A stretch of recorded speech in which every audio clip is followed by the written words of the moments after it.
Bonsoir Isabelle Leyer. Face à vous Éric Orsena qui va nous parler culture évidemment, mais aussi de son livre qui sort et qui parle de musique. Mais d'abord Isabelle, les gens sont impatients. On va essayer d'y aller par phase. Le cinéma d'abord, qu'est-ce qu'on a manqué? Qu'est-ce qu'on peut aller voir demain? Alors, les gens sont impatients, les artistes sont impatients, les journalistes sont impatients, on est super heureux. Donc, le cinéma, il y a 450 films qui sortent. Donc, 450 voilà, on ne va pas s'ennuyer, c'est la bonne nouvelle. Alors, parmi évidemment les très attendus quelques films, Adieu les cons, par exemple, le film aux 7 Césars d'Albert Dupontel, avec Albert Dupontel aussi, Virginie Efira, exactement, monsieur connaît ses classiques, et Nicolas Marié. En fait, c'est l'histoire d'une femme qui va apprendre qu'elle est très malade et du coup, elle va partir à la recherche de l'enfant qu'elle a dû abandonner quand elle n'avait que 15 ans. Et donc, sur le chemin, elle va rencontrer un homme, Albert Dupontel, et ça va évidemment changer sa vie. Autre film, ADN, de et avec Mai Wen, qui retourne sur les traces de son Algérie natale. Formidable ce film. Vous l'avez vu? Je l'ai vu, c'est formidable. Et bien voilà, avec aussi un superbe casting. Et ça donne un bon coup sur les malades de l'identité. Ben voilà, un bon message passé. À voir absolument, très beau casting, Fanny Ardant aussi. Et puis le film Envole-moi de Christophe Baratier, je ne sais pas si vous vous rappelez, c'est lui qui avait réalisé Les choristes. Bien sûr que oui. Et donc dans ce film, on retrouve Gérard Lanvin, Victor Belmondo, qui est le petit-fils de Jean-Paul Belmondo. Et là, c'est l'histoire d'un jeune homme qui est à la dérive et il va devoir s'occuper d'un enfant qui est malade. Évidemment, cette rencontre va changer le destin de ces deux jeunes-là. On regarde tout de suite quelques images. T'as encore bonne mine, toi. Tu réussis bien tes nuits.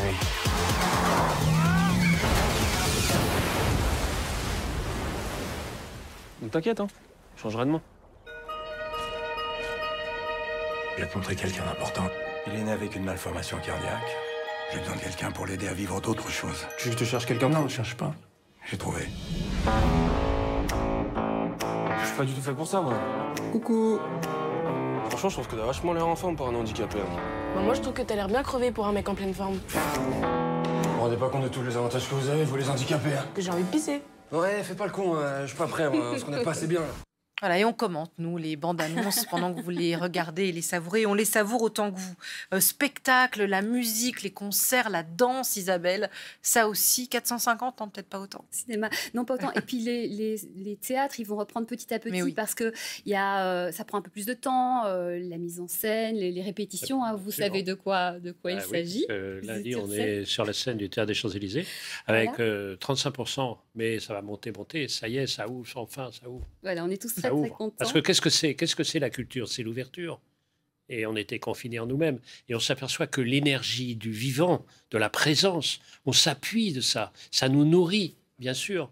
Et ce qu'on avait fait sur cette chaîne avec Anne-Marie Revol, c'est-à-dire montrer tous ces gens sans qui il n'y aurait pas de culture, qu'on salue, qu'on remercie.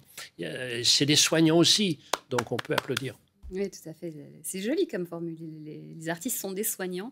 Et donc, les premiers sur le pont, déjà, le Théâtre Antoine, avec le 19 mai, emporté par la Commune. C'est une pièce avec Lambert Wilson et Andrea Bescon. C'est une histoire d'amour impossible qui se passe en 1870.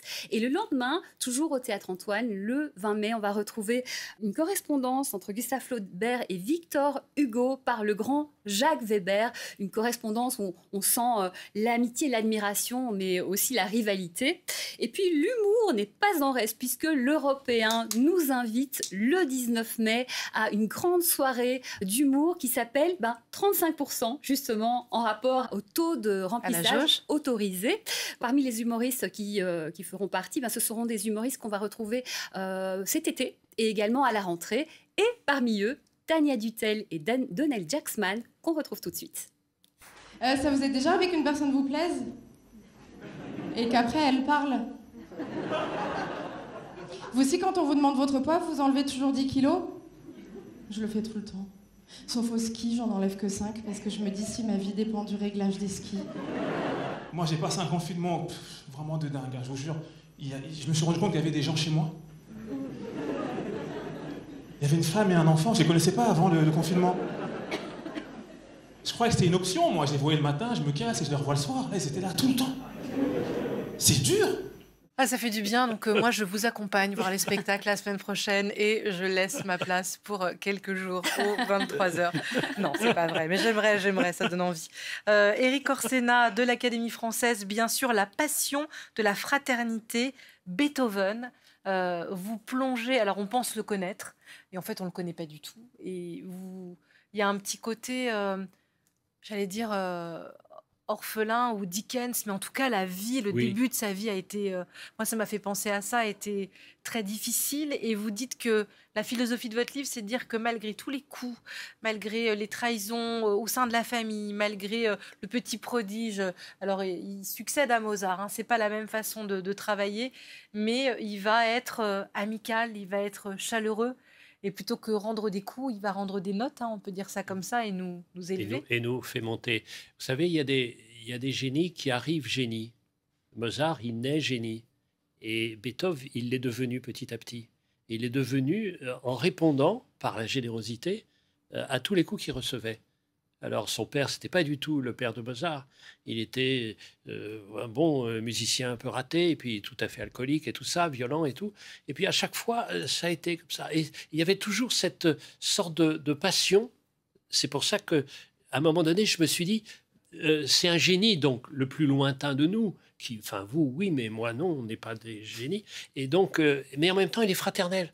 C'est-à-dire qu'il est le plus loin de nous, et en même temps, il est le plus près. Et à un moment donné, la vie était tellement violente pour lui qu'il s'est dit, mais je ne peux pas. Imaginez que le musicien, il devient sourd. Il se dit, cette fois-là, c'est pas possible. Et il dit cette phrase en 1802, il a 32 ans, il dit, je vais mettre fin à ma vie moi-même. Et puis il se rend compte qu'il a tellement de musique dans la tête qu'il doit nous la donner, cette musique. Il dit, non, non, je ne vais pas mourir parce que j'ai à donner à l'humanité toute cette musique qui est dans ma tête.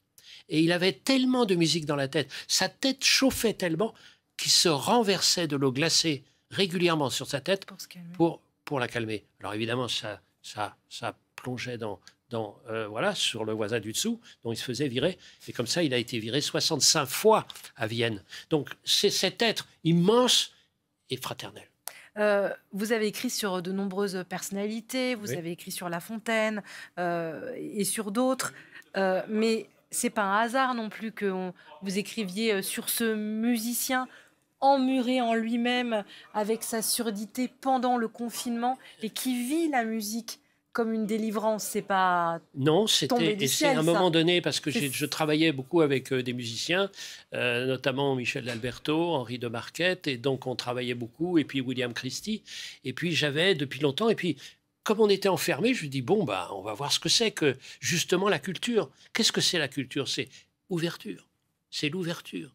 C'est l'ouverture, l'ouverture à plus grand que soi. C'est ça qui nous change de nous-mêmes. Donc j'ai commencé à écrire ça. Et puis c'est aussi un moment prodigieux de l'histoire, parce que c'est l'Europe qui va sans arrêt d'espérance en désillusion, et on relance l'espérance. Et vous notez d'ailleurs que quand les affrontements, la guerre reprend, c'est là aussi où son handicap est vraiment le frappe, et c'est un refuge aussi. Parce que vous imaginez ce que c'était. L'Allemagne n'existe pas encore. Il y a des petites principautés dans lesquelles on était très en avance sur la France. Et puis 1789, ils disent, ah, les Français nous rattrapent. Mais les Français, ils deviennent fous avec la terreur.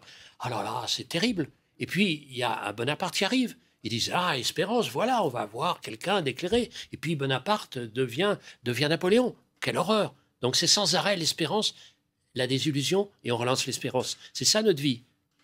Espérance, et puis voilà, on se bat à chaque fois. Et demain, c'est l'espérance aussi pour les musées, mais c'est vrai, je lisais, je ne sais plus dans quel quotidien, on va faire, des fois on rêve de faire une orgie de glace, un bon repas, et là, je lisais, on va aller dans les musées et on va faire une orgie de tableaux, d'expositions, parce que ça nous a manqué, Isabelle. Ah oui, et pourquoi pas à Giverny, justement. Ah oui, des nénuphars. Des nénuphars, avec une exposition qui s'appelle Côté jardin, de Monet à Bonnard. Donc l'idée, c'est de mettre en avant les jardins à travers la sensibilité de chaque artiste, impressionniste et post-impressionniste. Donc Monet, Bonnard, mais également Renoir, Tissot, Sisley, Pissarro, etc., à travers une centaine d'œuvres, des peintures, des dessins, également des estampes. Et puis, quand vous aurez fini de vous balader dans l'imaginaire et les fantasmes des jardins des artistes, eh bien, vous pourrez vous balader dans le jardin qui est absolument magnifique du musée.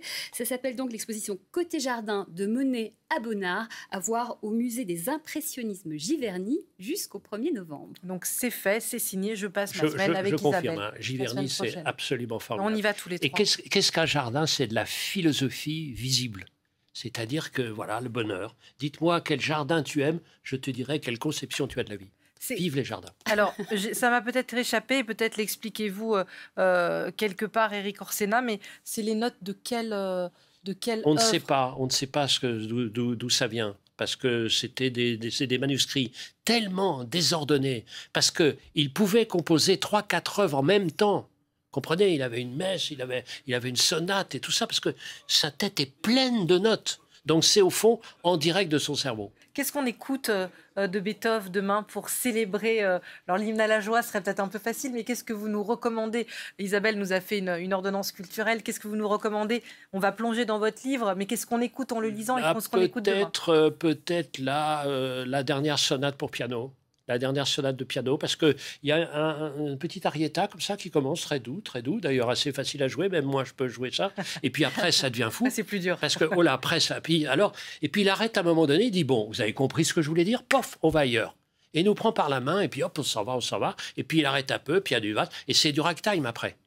Merci beaucoup. Beethoven fait du ragtime grâce à Éric Orsena dans le 23h. La passion de la fraternité Beethoven, publié chez Stock Fayard. Merci beaucoup, Éric Orsena, d'être arrêté sur le plateau du 23h. Merci, Isabelle, pour votre ordonnance culturelle.